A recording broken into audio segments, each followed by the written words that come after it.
బెత్లెహేము రాత్రిలో వెలిగనే నక్షత్రం.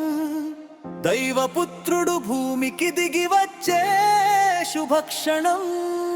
అంధకారమంతా దూరమయ్యే ఈ క్షణం. యేసయ్య పుట్టినాడు లోకానికి జీవదీపం. బెత్లెహేము రాత్రిలో వెలిగనే నక్షత్రం. ప్రేమ సందేశమిచ్చే పరలోకమే భూమికి దిగినం.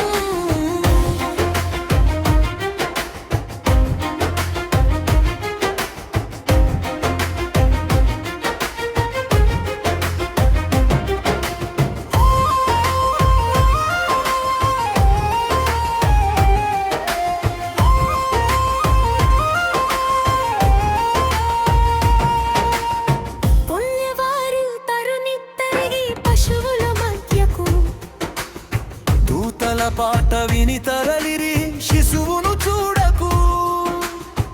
పశువుల పాకలో పుట్టినాడు